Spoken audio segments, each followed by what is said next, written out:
Okay. And the first time it all started was when we were at Silver Springs.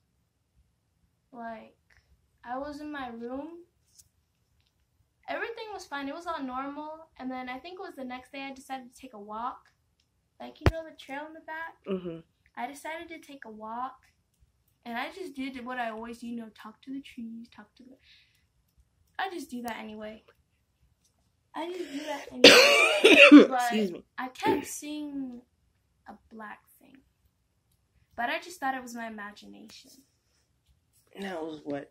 I don't know. When did we move here? 2011. We moved there 2000. But I thought it was just my imagination, though. Okay. So I went back to the house. And I think I didn't see it again after that.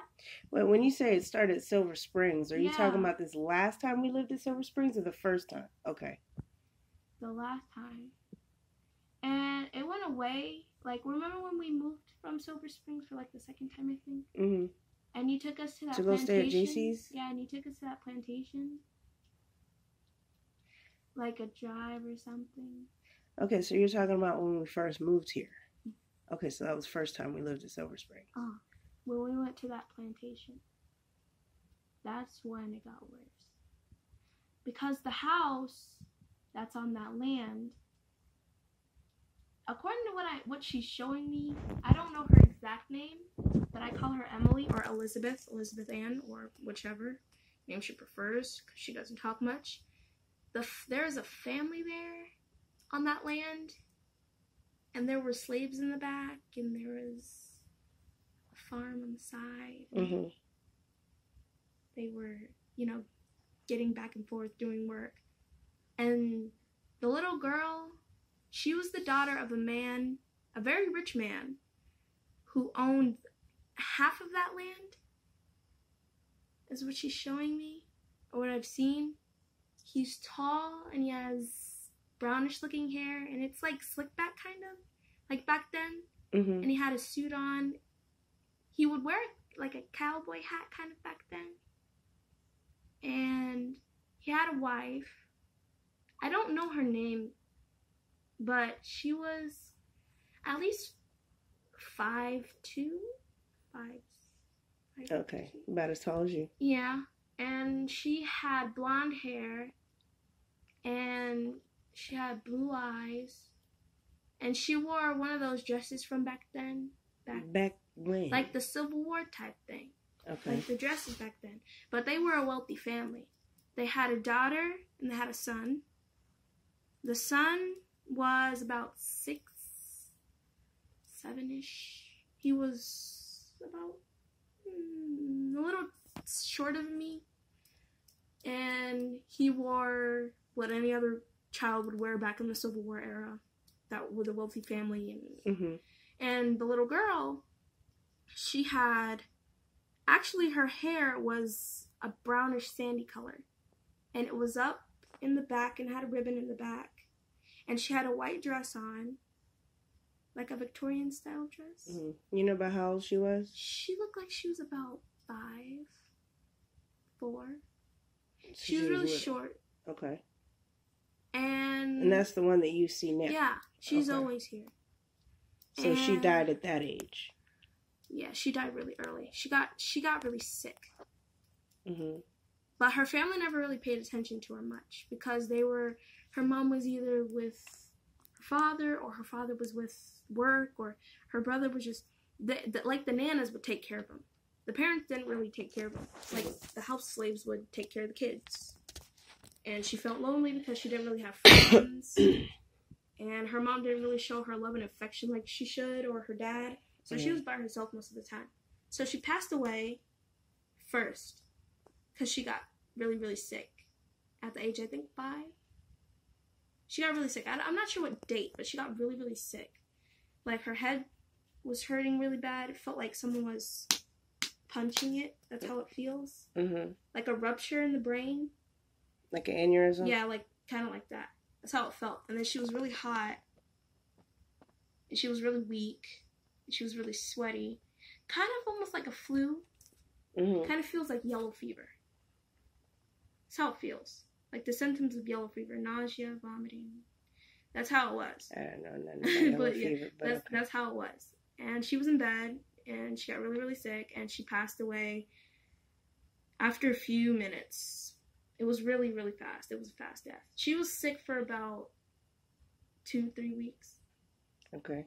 And the medicines weren't working that the doctors were using on her, and they couldn't figure out how to make it stop, or so she passed away at 6.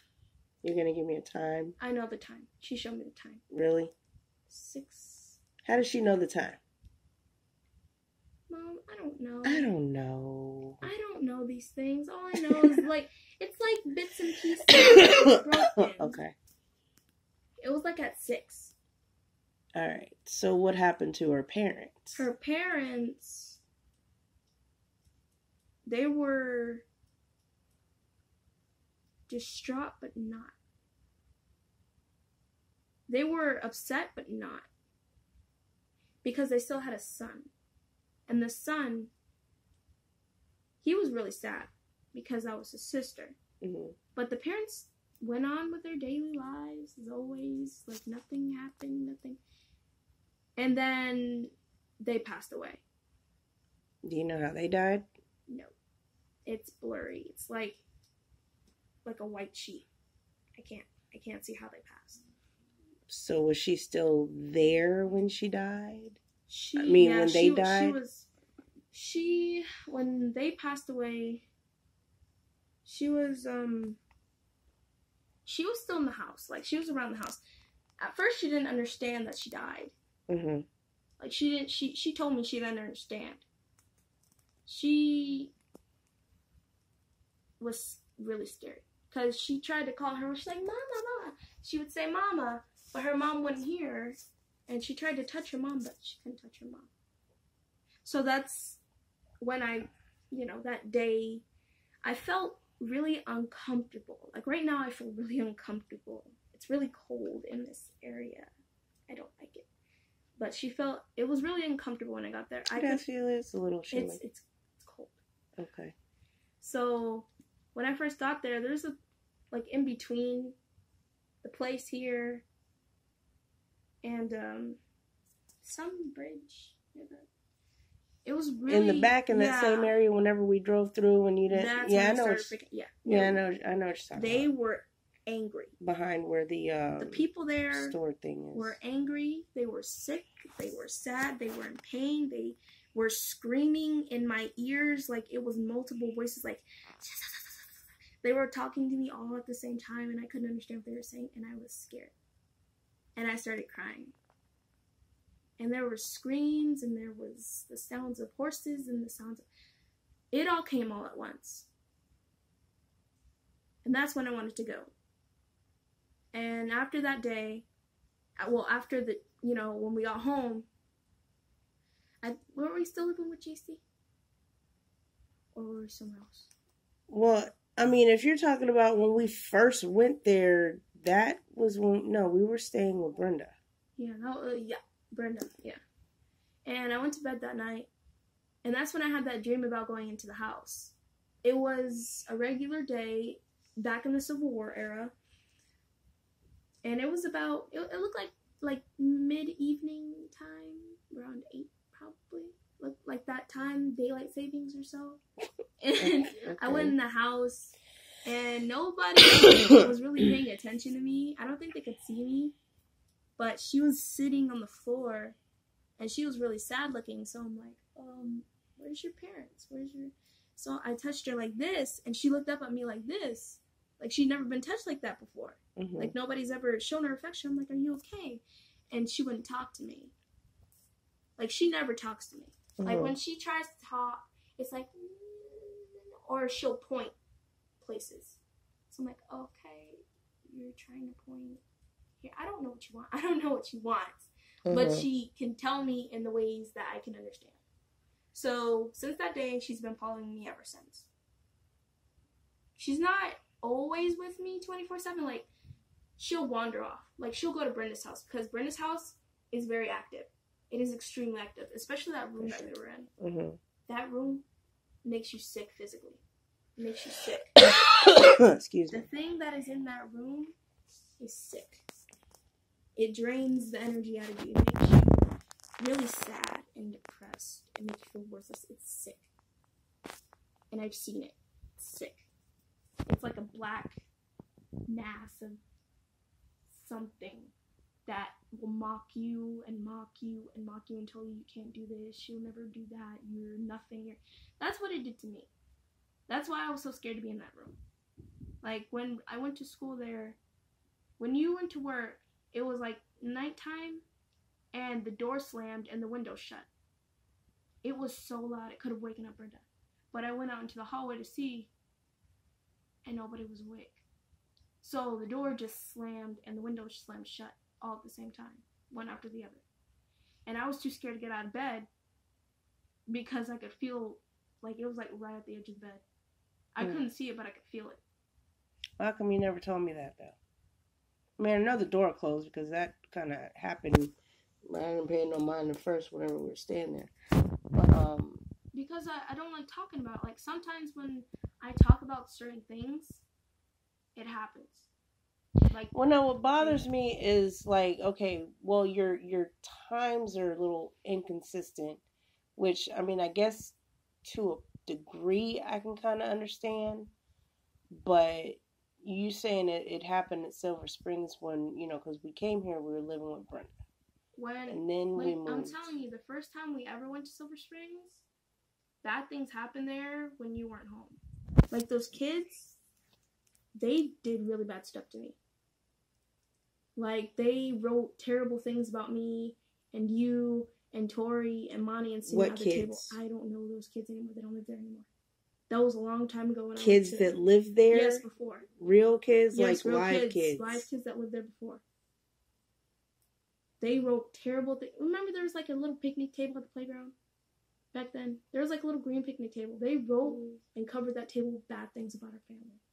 Bad things like what? Like, your sister's a W-H-O-R-E. Your mother's a B. How does that happen? I don't know these damn kids. I was little. I didn't know. All I know is that I was by myself the whole time. It's like a trauma. I know it happened a long time ago, whatever. No, but I'm just still like, okay, you never told me. I tell you things. I don't tell you things for a reason. No. Or sometimes I just don't want to talk about it. Yeah, no, stuff like that. Nobody needs to know. Well. And they were, you know, Tori and Sydney and Monty, you know, they were all there. So. They weren't there. You guys weren't home. I was at the house by myself. But that's when it all started. That's when the thing was there. I don't know. I'm gonna have Tori didn't ever go nowhere. They weren't home though. It's like I think you guys went to the store or something. I don't know. Yeah. I don't you guys know. weren't home. I can't think back then, but. But you guys weren't home. And then I had a dream about Grandma. Which I'm still trying to figure out because you ain't seen her since you were a baby, so you know. I can't remember. This is just the way she looks like. Her hair is kind of short looking. It's like brownish. With a little bit of gray hairs. She's not very tall. The house is like smallish but not small. Okay, I can't remember what that means. It was just a dream. It was fuzzy. But after that, I got like really, really depressed. Like sad. Like that's just how she made me feel. She made me feel really sad. All the time. Mm-hmm. And then that's when the dream started. After a while. Different dimensions, different places, different, you know. And then that's when those little demons came up. I'm like, what is this? What is All right, this? well, don't start with their names because I don't. Yeah, I'm not gonna say their names. Start that again. But that's when they came up, and then I had to fight them, and I was physically and mentally tired. Like one grabbed me so hard that I woke up, and both my arms were stiff. They hurt really bad. And then my stomach hurt because one of them put something inside, like impaled me with something. And that hurt my stomach really bad. And I wake up every night at 2:56. And I don't go to bed until 3:60. 3:60? 3:60. That's 4 o'clock. 3:60. Okay. But I don't go to bed until then. That's why I stay up so long. And then I keep the light on in here because I don't like it when the lights are on. That's when I see stuff. And I'm not scared of the dark. I'm just scared about what's in the dark.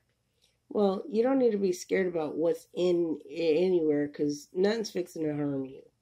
If you feel that way, you know, you come to my room, bang on the door, whatever. But I'm not. I mean, you know, you're protected anyway. So, I mean, things are gonna come just like humans are gonna come. People are gonna come. But you just call out Jesus' name. I mean, I feel like you're protected anyway, and then there's always something if you need to see something physically to believe it. I think that's been coming in different forms or whatnot. But you ain't been messing with like Ouija board, or you remember how that time that you had drawn something and me and Talisha told you on the paper, and we told you it was the same thing as if you might as well have a Ouija board.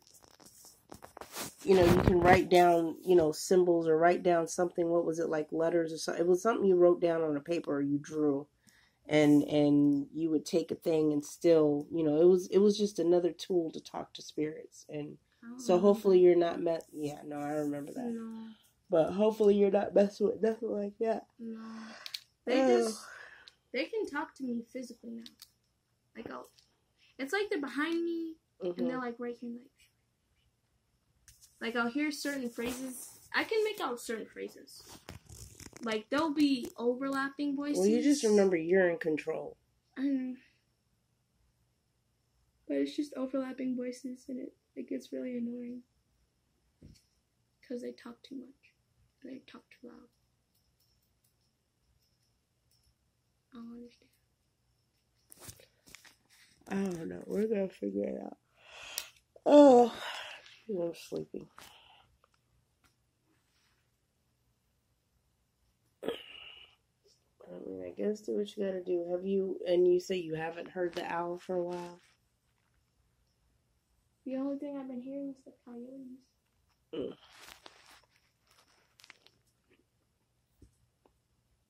Alright. Well, I gotta go to sleep. I'm falling asleep. If you gotta put this chair in front of your door or something. No, they can't open the door. Okay.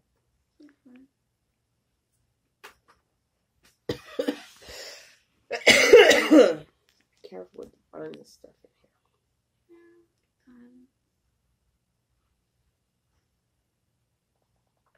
here. Alright, but you're okay.